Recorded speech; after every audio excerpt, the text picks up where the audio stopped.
Happy Saturday.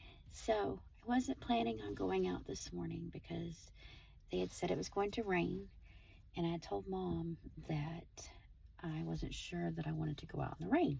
Well, it's actually beautiful out. Anyways, so I'm laying in bed, and a $32 order comes up. And I was like, I'm going to go do it because I'm awake, and why not? It's pretty outside.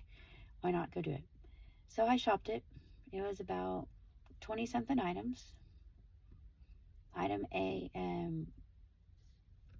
people for A was in a neat little trailer park, or I guess it's more of an RV park that was back on 494 that I never knew existed. It was super cute, very well maintained. Whoever thought of doing that is like genius, because people are banking. They put some electricity poles and 20 spots, and they probably make quite a bit a month. I don't know how much people pay for that. Anyway, so then I'm going to this other area that I go deliver to a lot, and I pull up to a house that I kind of think I've delivered there before, but I'm not real sure. I think so. And on the notes it said, "You don't have to wait, but please ring the doorbell." So when I'm walking up, there's a reason for all me telling you this. When I'm walking up, I notice that there's well, first of all, there's a squirrel going up the tree. Well, anyone that knows my dad always knew that he and I made squirrel feeders when he first began treatment for his cancer, and that we sold some, and that's how we raised some money, and it was something that we did together. So a lot of people think of monkeys when they think of my dad. Well, I think of squirrels. And like Dawson said before, that we're going to end up in a ditch one day for me not to hit a squirrel. Not really, but I mean, he said it at a joking manner. Anyway, so as I'm pulling up, I see a squirrel, and he's going up the tree, and I just kind of get a little smile. And then I'm walking up, and on the porch is a table or a set of chairs, and next to one of the chairs is a end table. And on the end table, hooked on with a clamp, is like a citronella pole. And it's a clamp. And it was something my dad would do. It would be one of his ingenious ways to figure out how to make something stick. And so, because when he was going through treatment, he would have his walking cane, and people would stop him because he had a cup holder attached to it, and people would, he just always finding up ways to rig stuff up to make it work and make it easier.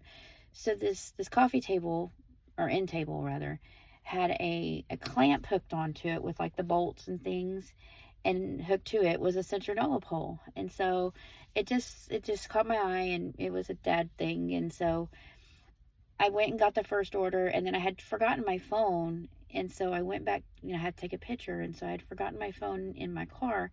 And so I was going to go and get it, and the gentleman came out. Well, he is an older gentleman, and I didn't get his name, and I really wish I had. But he started taking the groceries in, and I was like, "Good morning, sir."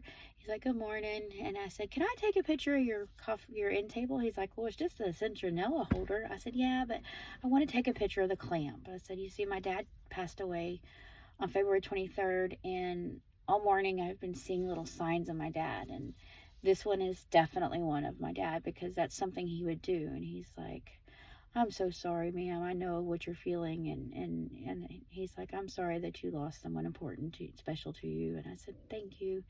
And he says, "I lost my wife 10 days ago, and my heart just broke." And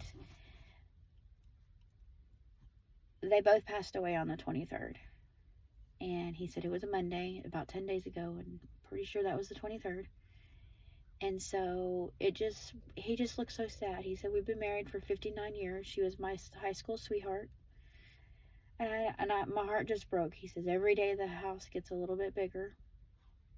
And he says, "You don't know what it's like until you're going through." I said, "Well, I don't know exactly how you're going through, because a wife is much different than a daddy. But I know he was very, very special to me, one of my favorite people in the whole world, so I can kind of relate to how you feel." And I didn't want to cry while I was doing this. And so my heart just broke for him, because I know how he feels. and he lives in that house by himself. I mean, at least I have my kids. I hope he has kids. So I don't know what I'm going to do, but I'm going to go get a card for him, and I'm going to go put it on his house and give him my number and tell him if he ever needs someone to just chit-chat with or cry with or whatever he might need, because I know what he's going through. I miss him so much. And so you never know what you're going to run into. You never know.